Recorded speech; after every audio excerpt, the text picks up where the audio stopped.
بسم اللہ الرحمن الرحیم۔ السلام علیکم ورحمۃ اللہ۔ اردو ٹی وی میں آپ کو خوش آمدید کہتا ہوں۔ سعودی وزارت داخلہ نے اپنی ویب سائٹ پہ ایک رپورٹ جاری کی ہے جس میں کہا گیا ہے کہ ایک ہفتے کے دوران 12,358 افراد پکڑے گئے ہیں۔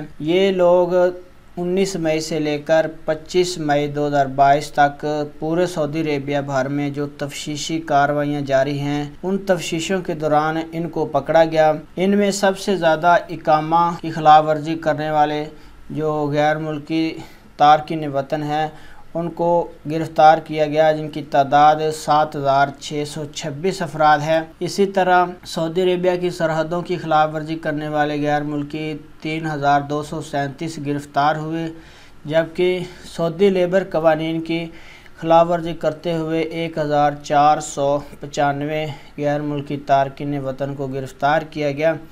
گزشتہ ایک ہفتے میں 285 افراد ایسے گرفتار ہوئے جو سعودی عربیہ کی سرحد عبور کرنے کی کوشش کر رہے تھے یا سعودی عربیہ کی جو سرحد ہے، حدود ہے، اس میں داخل ہونے کی کوشش کر رہے تھے۔ ان میں 67% یمنی ہیں، 32% ایتھوپین ہیں، جبکہ دیگر جو 1% باقی جو ملکوں کے لوگ سعودی عربیہ میں کام کرتے ہیں وہ ہیں۔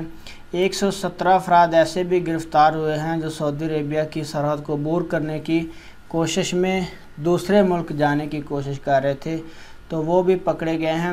تو 8 افراد ایسے پکڑے گئے ہیں جو ان غیر قانونی تارکین وطن کو تعاون فراہم کر رہے تھے، ٹرانسپورٹ فراہم کر رہے تھے یا ان لوگوں کو اپنے پاس رکھا ہوا تھا۔ تو 8 افراد ان تفتیشی کارروائیوں میں وہ بھی گرفتار ہوئے ہیں۔ تو یہ سعودی وزارت داخلہ کی جانب سے ایک ہفتے کی جو اہم رپورٹ شیئر کی گئی، جس میں غیر ملکوں کے خلاف جو پورے سعودی عربیہ بھر میں تفتیشی کارروائی کی گئی ہے اس کی رپورٹ میں نے آپ کے سامنے پیش کی۔ ویڈیو دیکھنے کا بہت بہت شکریہ۔ السلام علیکم ورحمۃ اللہ۔